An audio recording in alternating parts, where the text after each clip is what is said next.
Welcome to the Empowered to Connect podcast, where we come together to discuss a healing-centered approach to engagement and well-being for ourselves, our families, and our communities. If you were with us last week, you know that we were thinking about school. School is on the brain here, and our kids are going back, or they've been back for a couple of weeks. So we want to throw it back one more time to an episode with some of our favorite school psychologists. Today, we welcome Dr. Teressa and Dr. Rachel onto the podcast to talk about what school psychologists wish that you, the parent, knew. When we think about our kids at school, they spend so much time out of our eyesight and in someone else's care. So really coordinating with the experts at school, the psychologists, the counselors, the support staff can help us set our kids and ourselves up for so much success. This episode was so fun when it aired just a couple years ago, and we're excited to throw it back today. So let us know in the comments what you'd like to hear about next. Well, as JD said in the open, we are super excited today to talk with two of our favorite school psychologists, Dr. Teressa Davis and Dr. Rachel Peterman, both who work in our Empowered to Connect family here in Memphis, Tennessee. And so we've had you both on the podcast before, so you're not new, but I wonder if you could just tell the people, what is your experience when it comes to schools and school psychology? Okay, I'll go first. So I was a school psychologist here for Memphis Shelby County Schools last year. And then before that, I worked in Florida with a few school districts in the Northeast corner. Okay, my turn. My experience in the schools, I have been doing a variety of things in the schools over the years. I was a school psychologist for the achievement school districts. I've done some work with West Memphis, all in our local Shelby County, Memphis region. So I've done some of that. And then I've also worked with a couple different programs locally that provide services in the schools, but not functioning as a school psychologist in that role. So supporting and consulting with schools through those other programs. And you guys know me from listening. I have spent about 6 years as a school social worker here in Memphis. And so while a lot of our experience is here in the state of Tennessee, we got a lot of kind of similar questions. We were talking before we started recording about some questions that parents have asked us over the years. And there's just a lot of acronyms. There's a lot of confusion. There's a lot of really specific academic educational terms when it comes to the kinds of support that a school can and is supposed to provide to kids. And so we just kind of wanted to chat today about some of those different things and answer some of the questions that we felt like we got a lot back when we were working directly in schools with parents.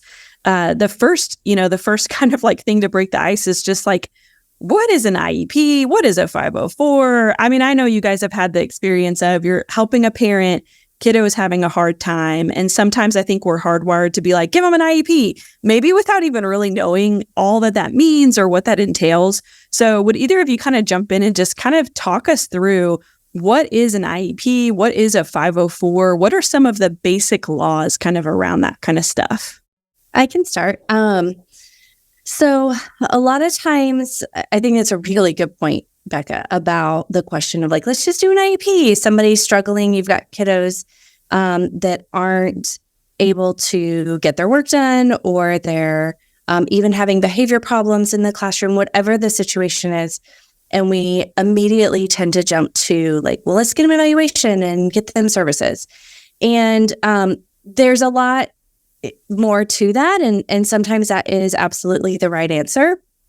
But there's differences and kind of levels of support that kids can get in schools. So at this point, most schools have what's called response to intervention. So by default, schools are already assessing kids and figuring out what they need extra support in and getting them those intervention services. So all the kids are sort of getting this extra support as needed from the baseline. Then when kids are still struggling, we want to look at eligibility for additional support. So the two kind of the main big differences between an IEP and a 504 is that a 504 is something that you can you can get, if your child has a diagnosis, there's certain ones that qualify for a 504, and that diagnosis can come from outside the schools. ADHD is a common diagnosis, attention deficit hyperactivity disorder, where kids end up with a 504 plan to support them. And this 504 plan ends up providing accommodations. So things that you change within the classroom or the school environment that supports them without actually changing the content of what is being learned. An IEP is a little bit deeper and more individualized and more supportive. So an IEP, or an individualized educational program, ends up being part of what comes out of a process of a referral, assessment, lots of data collection. And then if that child is determined to be eligible for an IEP, then they create a plan to support that child in the classroom.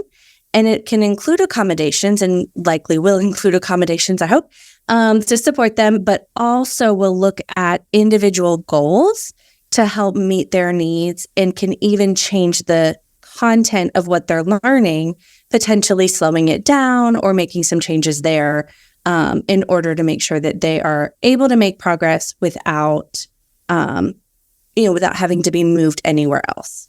Yeah, and I would just like to add, so Becca, you brought up a good point about laws. So when we're talking about IEPs and 504s, there are certain acts or laws that really guide and back these two documents.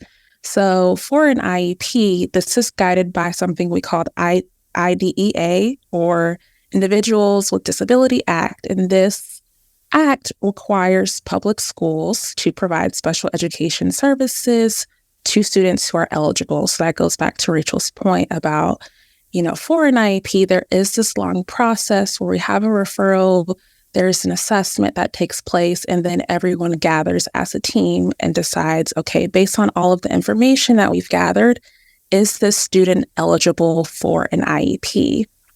And when thinking about the eligibility categories, there are 13 of them, and these can include things like other health impaired. This is where ADHD can often fall.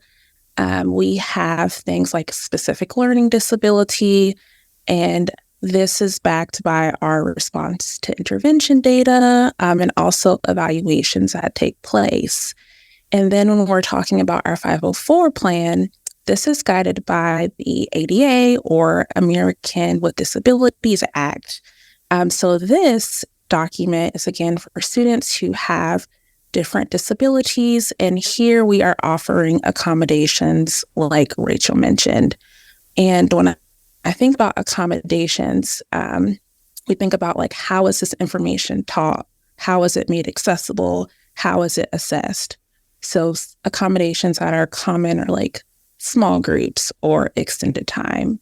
But then for IEPs, we're talking about more of that instructional modification. So we are looking at what is the student expected to master based on their current levels of education. Thank you guys so much for that overview. I feel like it's there's so much to take in just sitting here hearing it and hearing the process. And so I think you've kind of addressed a couple of common misconceptions. I think one misconception is if my kid has any diagnosis, any kind, for any reason, they should have an IEP.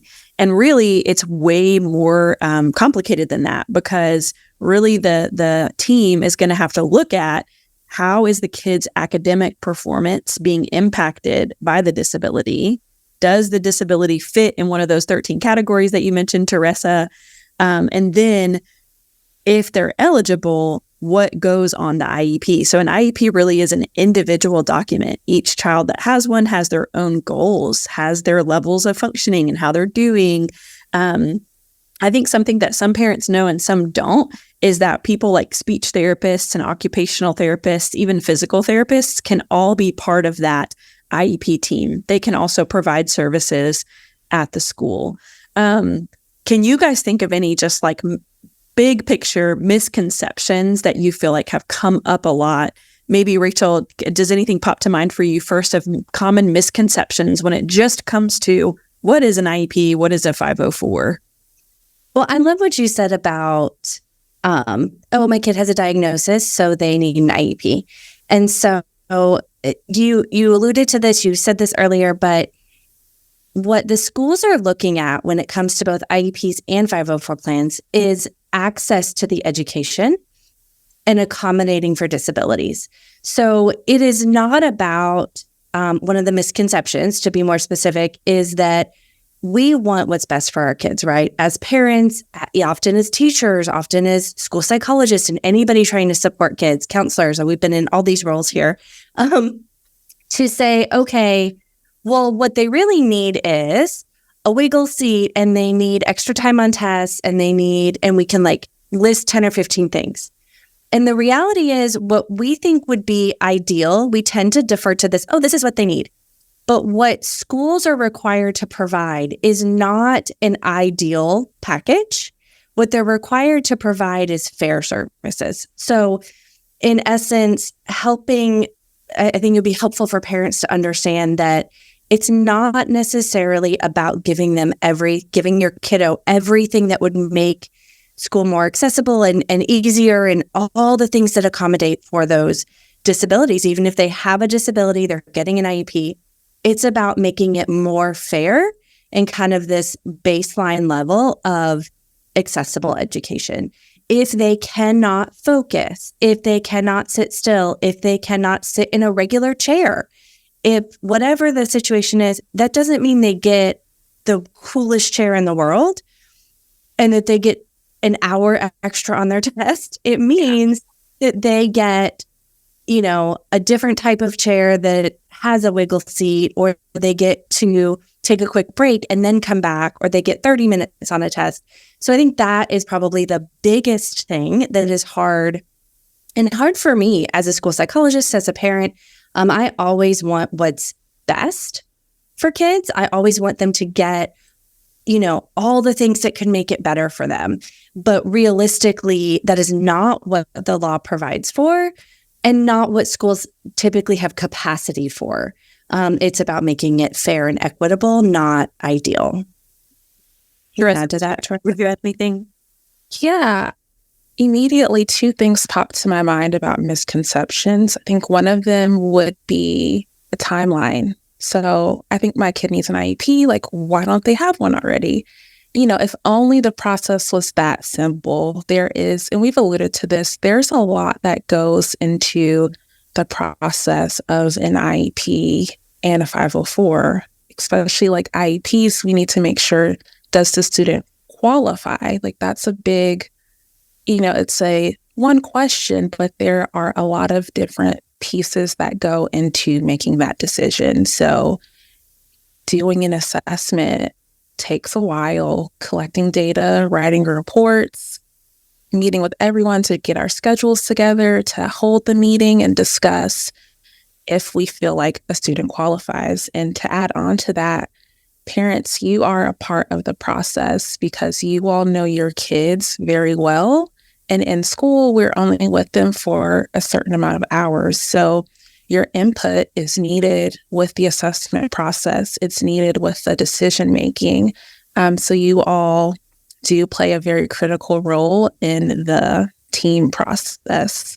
I think those two things are often a misconception. And, I'm glad that we're talking about it, and parents can know it takes a while, and we really need your feedback and your support in the process.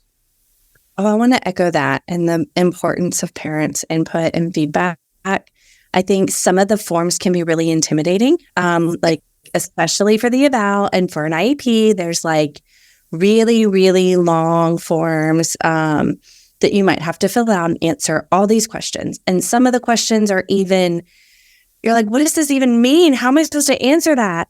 But I would just encourage you to be honest. Try not to overthink it, because it's one question in a stream of other questions, and the assessments are designed with that in mind. We understand that there's a little bit of ambiguity in some of the questions. And so trust the process a little bit.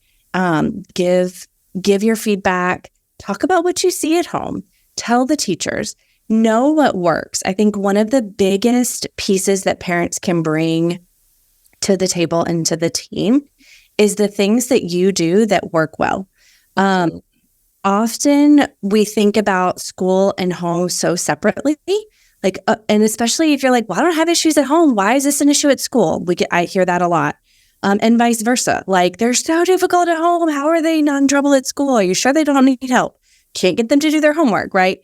And a lot of that, there are a lot of factors that play into that. But when you know what works for your kid, when you know, for those of you who, follow ETC, have been doing this for a while, you're implementing all these processes and practices at home, your connecting practices and all of those things.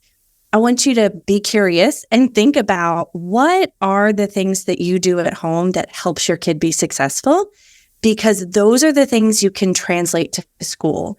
If they do really well with a fidget, like it's such a simple little thing. It's kind of overused in essence, but like if you know that there's a particular thing that works, advocate for it, bring it up, talk to them about it, see if you can incorporate it. If they do fine, if they stand up to do their work, but you have them sit down and everything falls apart, like tell the school that, talk to the teachers. And even, I know we're talking about IEPs and 504s and special education and all of that, but even if you set all of that aside, just recognizing that, like Teressa said, you spend a lot more time with your kids. And you know them, you've known them longer than this teacher that has them this year for X amount of hours a day. So be confident that you know a lot about what they need and bring that information to the school and to the teachers, even if you don't have an IEP, even if you're not looking for that. If you notice something is not working well, I would really encourage you to talk to the teachers. I know some are more receptive than others to parent input, so you're going to run into challenges. I get that. But I would encourage you to, your part in essence is to take what you know and try to help them know what works, so that you can maybe even not need an IEP or an evaluation or all of this. Sometimes you can avoid this whole process if you've got a teacher who's willing to, make a few accommodations, which they're allowed to do.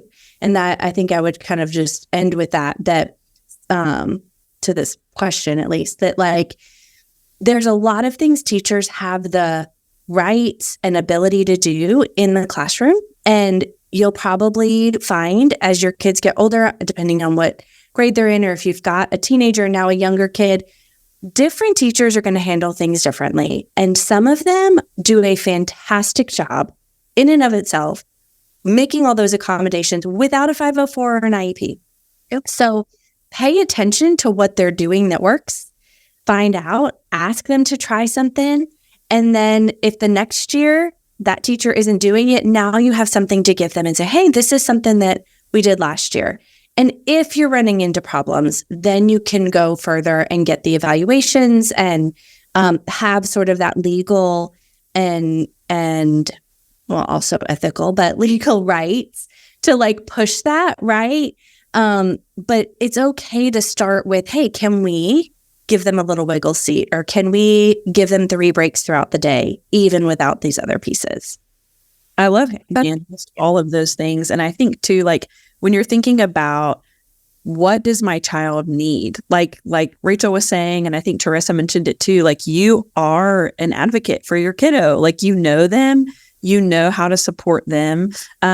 And like we were talking about, sometimes their behavior is drastically different at home and school. That's normal. That's actually really common. If you're experiencing that, you are 100% not alone. Maybe one of the most common conversations I ever had with parents was they don't do that at home.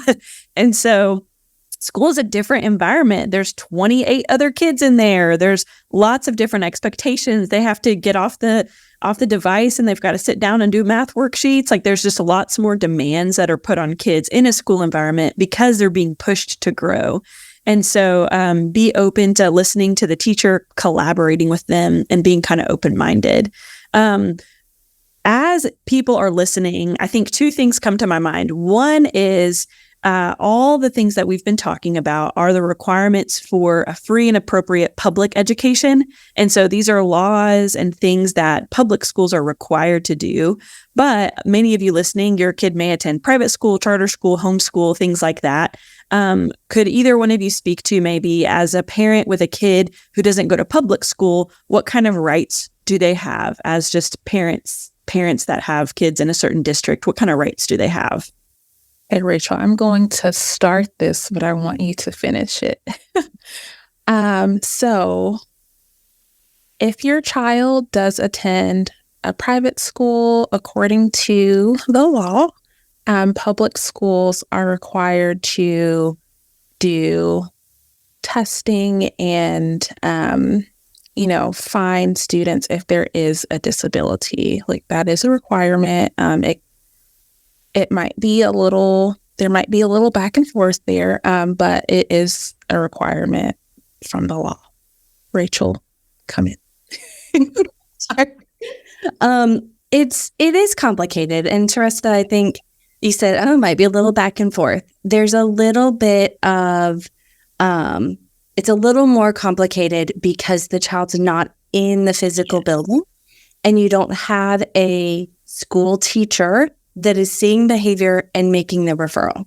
So these referrals often will come from the parents, although the local district, so wherever you are zoned for, we may have said this a couple times, LEA or local education agency, all has to do with that district that you're zoned for and that school, whatever school your child is zoned for public education. That's the one that you want to go to ask for support. So if you're concerned that your child does have learning difficulties, would need some additional educational support, would need some additional services like speech, we talked about that being a part of it, right? Speech and language services, an additional like tutoring and resource type services can also be part of that. If they're not enrolled in that school, you can approach the school, contact the school and say, I have these concerns about my child. I would like to request an evaluation. The local school district is required to support that whole process. Earlier, Teressa talked about the timeline. There are some legal limits on how long districts can take to do an evaluation, but that is from the very start of when it is officially begun. So when you sign a paper that says, yes, I've consented, and the school says we're going to do this evaluation, that's when the timeline starts. And so I want to emphasize, you just contacting the school saying, hey, I want an evaluation for my kid is not when that timeline starts. It's not until you've signed a paper. One little tip I'll give you is that if you are having difficulty getting an evaluation, I would encourage you to send a certified letter to the school that documents the timeline, and that creates that paper trail that you need. Hopefully it doesn't come to that, but at times I've had it come to that. And so if you're not getting the support you need, you can send that certified letter to get that process started. And then just recognize if you're homeschooled or in a private school, there will be some other pieces, like the part of the evaluation includes an observation. So they're going to be trying to figure out how to do that, and they have to time that, or they might have you come into the school for the observation. This is also true for kids that are not enrolled in school yet, like ages 3 through 5-ish prior to kindergarten. Sometimes they are eligible for services and you end up going in for like a special evaluation period. So that's who you contact, your local school. You can just ask them and start with that. But if you have issues, you can make it more formal. And then they can give you the evaluation and determine eligibility and then provide the services depending on what they are. If your child's at a private school, the private school is not obligated. They do not necessarily, although some of them could, depending on their funding sources. But for the most part, private schools do not fall under the same category where they have to provide those services. So that's why there's a little bit of like trickiness here. So you might find out that your kid's eligible for certain services and the private school says, I'm not going to do that. And they have the right to do that. And then you have to make decisions about what will they do? Will it still work? Will they make some accommodations? Do I need to move my child to a different school? And those are really big, hard decisions to make. So I don't want to lessen that, but just to kind of say there's a lot of crossover there, and kind of opens the door to some other decisions. I just want to pause right there and go, man, what parent doesn't want their kid to have a great school experience? So if you're listening and you're like, God, I'm feeling a little anxious, that's so much, like there's so much that you're throwing at me. It is a lot. It's complex. And there's really lots of variations state by state, but even within a state, district by district, there's lots of variations on how people interpret the laws, how people abide by or don't abide by certain laws. And so I think a lot of times parents come to this topic of special education with a lot of like maybe fear and a lot of like, I'm about to have to put my boxing gloves on and get ready to fight for my kid to get what they need. And in some cases, they're not wrong. But I also just want to pause here for a second and say that I think I can say this. There is a crisis in the education system in the United States right now. Districts are short-staffed. The wait lists are long, and education is been chronically underfunded and under-resourced. And so I would encourage parents, as you come into this, you may have to put on your boxing gloves. I'm not saying you won't, but I also would encourage you to remember that systems, we love to talk about how systems are broken. I do want you to remember that systems are people and people are humans with limits, and there's so much they can do within a day. And so I think coming alongside people in your district as much as possible, using advocates to help you if you need that kind of support, not being scared to ask for what you need and to, like Rachel said, send certified letters and be, not being scared of it, but also having just a little bit of splash of like understanding and compassion. I know both of you worked in the school system. I did as well. And many times there's more requests than we can actually accommodate in a day. And so I do want to say like many, many professionals are doing the best that they can with what they have. So give a little bit of grace and compassion while you also advocate for your kids' needs. I think that's just fair to say. I wonder, Teressa, if you could tell parents, so if they're sitting here and they're like, man, okay, I've been paying attention to my kid at school and I'm getting a little worried and I'm wondering what I should do. What would be some like first steps? Who should they even reach out to? What kinds of like, maybe just what are some of the basic first kind of starting steps that they can take? I think a good first step is to reach out to the teacher. And you can do that by email, write a little note, maybe request a meeting like, hey, this is what I'm seeing at home. What are you seeing in the classroom? Do we have similar concerns? Are we not seeing the same thing? And just kind of get an idea from the teacher's perspective, because they also might have concerns. And then from there, if you guys both see concerns, and even if you don't, possible next steps would be to reach out to the special education teacher, the school psychologist, and see if you could speak with them and just let your concerns be heard, because again, you are a part of the team and you know your child really well. So having maybe multiple people you speak to at the school is like, hey, these are my concerns. What can we do next? Rachel, would you add anything to that? I would add, sure, of course, I can talk. I'll say something. I would just add that I love that you start with the teacher. I would also say just get involved in the school. I know many of us are busy. I'm a mom of 3. I am constantly battling like work-life balance. So I get that. Don't want to acknowledge that and know what I'm saying out loud to you is not always easy.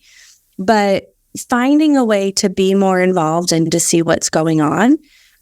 It can be going to PTA meetings and hearing stuff. It can be joining your kid at lunch, which are small things, but just having that presence at the school, if they've got an assembly or something that parents are allowed to attend, just being there, because the more that the teachers and school staff see you and know that you're there, you start building those relationships. And like everything, it comes back to relationships and, building a relationship not only with the teacher, but with kind of the school itself and the school staff helps you to know better, like how things are running. And to Becca's point earlier, like I truly do believe that they're doing the best they can. And sometimes it's honestly not good enough for certain kids. Like, I want to acknowledge that, but they're doing the best they can. And it's not any one person's fault that something isn't going well. So recognizing that, let's get in there, let's see what you can do. Is there something you can do to support and help, be involved? And then you'll have a better idea, even just kind of what things look like and how the school functions. And that, as you consider what is the best next step for your kiddo, whether you qualify, don't qualify, the teachers, the school, we said earlier about wanting the best for our kids. And so it's a lot. If you don't really know what's happening at the school, it's hard to know if they're, getting what's best for them. So I would just encourage y'all to be involved and support them in that way. And that will help make accommodations and all of those other things will flow a lot smoother as well. Just to tackle onto that, as far as like educational concerns, a lot of the schools that I worked at also had like after school tutoring. So that could be an opportunity to use as well. I love that. Just finding out what's available and being proactive about it. I feel like a lot of parents that I walked alongside wanted to take a wait and see approach. Maybe they had some concerns at home, but they were like, I just want to see how it plays out first. Like, I don't know. I want to see how they do. And I totally get that perspective. You don't want someone to judge your kid or to like maybe label them, or maybe you have your own preconceived notions about like what special education is. So I do want to encourage you, if you're kind of in the boat of like, I don't even know if I want to ask about this because I just want my kid to have a quote unquote normal experience. I do want to encourage you that special education has come a long way. Many services are provided in the general education environment, meaning they're in a regular class with other students that are their same age. Many special education services are provided in that setting. And so there are times when students are put in a classroom that has other students with disabilities, and they're in a smaller setting, maybe with some extra support and some paraprofessionals and things like that. That does happen. But I don't want you to be scared to have the conversation. Like Teressa said, just call the teacher, be willing to just talk it out and hear what they're seeing, and not being too scared to take some of those first steps. I think really and truly, we all want the best for the kids. Like parents, teachers, principals, school psychologists, like we want kids to have a good experience. The reality is that for some kids, that's going to be more challenging than others, and they might need some different supports, some different things. Hopefully, as you heard some of these topics, it sparked maybe some more questions than answers, but it just got you thinking and willing to like open up the conversation. I do have a kind of a big picture question for both of you, which is kind of simple, but what do you wish that parents knew heading into this school year? What do you wish that they knew? What's one thing or what's one encouragement or something that you wish that they could take with them into this school year? Why'd you throw out some hard question like that? All these other questions. Yeah, it's almost philosophical. Encouragement, one thing, you've got this. You know your kids, and this is just one other piece of their life, and you support them in all that they're doing. You wouldn't be listening to this podcast if you weren't concerned and somewhat attuned to your kids and their needs.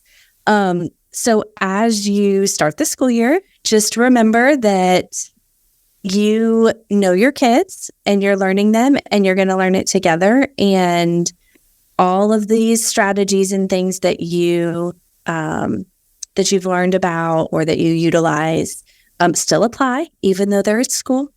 And you can help support them through it because they can do hard things and you can do hard things. Y'all are going to make it. I would say just be encouraged. With school starting, things can be hectic and we're trying to get back on a schedule and it can be hard. But you all have done this in the past and you can do it again. So just keep moving forward, even if we feel like, I don't know what's happening or I can't do this. You can, and the dust will eventually settle and we'll get into a rhythm. See, both of you guys had great answers to the philosophical question. I knew you could handle it. I wish that parents knew that you're not alone. It may feel like you're alone wherever you are. Maybe in your community, you feel very alone, but you're not alone. There are other parents who are walking the same journey as you, who are trying to advocate for the kids to the best of their ability. And my encouragement to you would be, as much as possible, if you can build a positive relationship with the school, this process, no matter which way it ends, is going to be a little easier for you. Put your boxing gloves on when you need them, but don't reach for those first. That would be my encouragement. Thank you both so much for being with us today. This is a huge conversation. We didn't want to get too much into the weeds and the details to be overwhelming, but just wanted to spark some of those big questions that we get from a lot of parents. So hopefully you learned something new and hopefully you are walking away with more questions, more things to research and look into in your local community. Thank you, Teressa and Rachel, so much for being with us today. Thank you. Yeah. We hope you enjoyed this episode. If you did, the best way to support us going forward is to subscribe. We'd love to hear from you. Leave a review, drop us a comment, or email us to let us know what you hope to hear in future episodes. Thank you to Kyle Wright, who edits and engineers all of our audio, and Tad Jewett, the creator of our music. On behalf of everyone at ETC, thanks for listening, and we'll see you next time on the Empowered to Connect podcast. Until then, we're holding on to hope with you.